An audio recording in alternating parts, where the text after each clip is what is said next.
Emmanuel Macron, le président qui se présente sans cesse comme le maître du jeu, celui qui contrôle tout, celui qui anticipe tout, se retrouve aujourd'hui totalement exposé, déstabilisé, fragilisé. Car ce qui s'est passé devant les caméras dépasse la simple gêne diplomatique. Donald Trump l'a humilié en direct, sans détour, sans ménagement. Et depuis hier soir, le clip tourne en boucle. Des millions de vues, des partages par milliers. Et à Paris, on entend presque les murs de l'Élysée craquer. Macron est en panique, une vraie panique. Pas à cause d'un sondage, pas à cause d'une opposition interne, mais parce que Trump a désormais l'Union européenne clairement dans son viseur. Trump ne parle plus seulement de droits de douane, il va beaucoup plus loin. Il menace ouvertement de rompre les relations commerciales avec les pays qui refusent de coopérer avec les États-Unis selon ses conditions. Et la question se pose immédiatement, qui serait le plus touché? La réponse est évidente, la France. L'économie française dépend massivement des exportations vers le marché américain. Le vin, l'aéronautique, le luxe, l'industrie. Si Trump décide un jour de dire « vos vins, vos avions, vos sacs de luxe, gardez-les chez vous », alors l'impact serait brutal, dévastateur. Macron le sait. Et c'est précisément pour cela qu'il tremble. Restez bien jusqu'à la fin, parce que je vais vous montrer un extrait absolument hallucinant où Emmanuel Macron supplie littéralement Donald Trump de continuer à coopérer avec la France.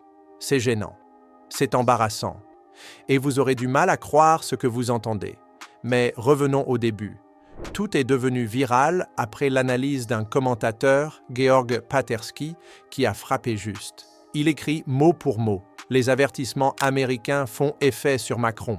Macron a personnellement informé Trump que la France aurait, soi-disant, durci sa politique migratoire et son droit d'asile. Il affirme même que les demandes auraient baissé de manière significative. Problème, sur le terrain, personne ne constate cette baisse. Et la scène est saisissante.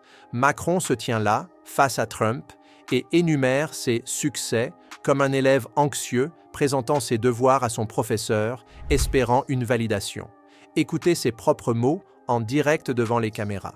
Il explique qu'il a répété au président américain que la France menait désormais une nouvelle politique migratoire, qu'il lui dira lors de leur prochaine rencontre que les demandes d'asile ont été réduites de moitié, qu'il espère que cela sera reconnu comme un changement de cap.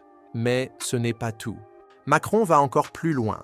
Il laisse entendre que si Trump ne peut rien faire avec l'Union européenne, alors il pourrait au moins coopérer avec certains États membres. Et en premier lieu, la France. Et là, on entend quelque chose de très clair dans sa voix. De la nervosité, de la peur, presque de la supplique. Puis arrive le coup de massue. Macron suggère, à demi-mot, que l'Union européenne est devenue obsolète et propose la France comme partenaire de remplacement. Un aveu terrible, une fracture politique majeure. Pendant ce temps, Trump affiche de plus en plus clairement son soutien au Rassemblement national. Et Jordan Bardella en tire ses conclusions sans détour. La fameuse hypothèse d'une coalition avec Emmanuel Macron est désormais enterrée. Bardella est catégorique. Le RN ne gouvernera pas avec Renaissance. Selon lui, Macron trompe ses électeurs et trahit leurs intérêts. Et il enfonce le clou. Si Macron continue de s'accrocher à son mur idéologique, la réalité politique finira par lui tomber dessus. Celui qui exclut le RN finit par s'exclure lui-même. Le message est limpide. Pendant que Macron se bloque, le RN progresse. Et puis arrive la phrase qui fait tout exploser. Macron déclare « America first », d'accord. Mais America alone, ce n'est pas dans votre intérêt. Vous avez besoin de partenaires, et l'un d'eux peut être l'Europe. Et si ce n'est pas l'Europe, alors au moins la France. À ce moment-là, Jordan Bardella tranche sans pitié. Macron n'est plus un homme d'État, c'est un mendiant en cravate. Selon lui, Macron jette l'Union européenne sous le bus, renonce à toute dignité stratégique, simplement pour que Trump accepte encore de lui parler. C'est une humiliation historique, en direct. Bardella fait ensuite la comparaison avec Viktor Orban, un dirigeant ferme, cohérent, souverain, jamais suppliant. Trump connaît précisément les positions d'Orban et les respecte. Macron, à l'inverse, apparaît aux yeux de Trump comme malléable, sans colonne vertébrale, politiquement peu fiable. Et le contraste est saisissant. Mais ce n'est pas fini. Pendant que Macron bafouille, une autre voix française parle exactement le langage que Trump comprend. Et ce n'est pas Macron, c'est Jordan Bardella. Intérêts nationaux, réalisme politique, fin du moralisme. Une question simple, qu'est-ce qui est bon pour la France? Bardella a déjà échangé directement avec l'entourage de Trump. Le sujet, l'Ukraine. Les deux camps sont d'accord sur un point. La France ne peut plus être le payeur sans influence. Quand on lui parle de Poutine, Bardella ne fait pas de sermons moraux. Il répond comme Trump, « La paix se négocie, elle ne se décrète pas ». Il affirme aussi que la France est incapable d'assurer seule sa propre défense. Exactement ce que Trump reproche à l'Europe depuis des années. Et quand la question des troupes internationales est posée, Bardella répond clairement, « Les États-Unis ne veulent pas de troupes au sol ». Et il respecte cette position. Même discours. Même logique. Plus de 72 milliards d'euros déjà injectés par la France dans le conflit ukrainien, financés par la dette. Trump répète que l'Europe doit arrêter de subventionner des guerres sans retour stratégique. Bardella dit la même chose, du point de vue français. Et maintenant, la situation devient explosive. Washington ne détourne plus le regard. Les États-Unis estiment désormais que la manière dont le RN est traité en France représente un danger pour la démocratie. Oui, un danger pour la démocratie.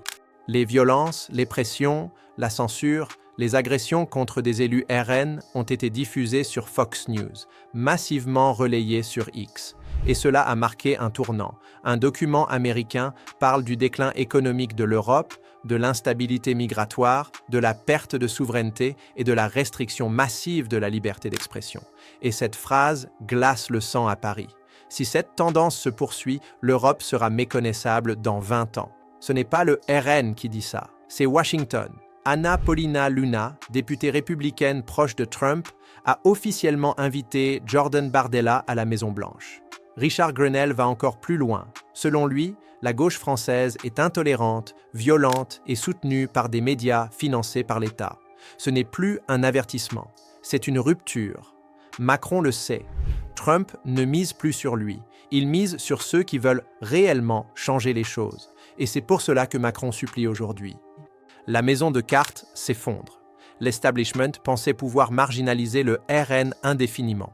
Aujourd'hui, l'homme le plus puissant du monde parle leur langage, et Macron reste là, désemparé. Alors dites-moi, la France est-elle à un tournant historique? Êtes-vous d'accord avec Trump? La France est-elle en train de vivre un tournant historique majeur? Sommes-nous à l'aube d'un changement profond, ou est-ce le dernier sursaut d'un système à bout de souffle? Une chose est sûre, ce qui se joue aujourd'hui dépasse largement Emmanuel Macron. C'est l'avenir politique, démocratique et stratégique de la France qui est en train de se redessiner sous les yeux du monde entier. Dites-moi ce que vous en pensez. Votre voix compte. Écrivez votre opinion dans les commentaires, le débat est ouvert.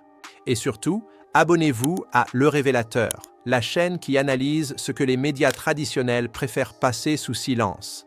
Partagez cette vidéo pour faire circuler l'information, pour éveiller les consciences et pour que la vérité ne reste pas confinée dans l'ombre. Ici, sur Le Révélateur, on ne suit pas le narratif officiel. On décrypte, on révèle. À très bientôt. Et surtout, restez vigilants.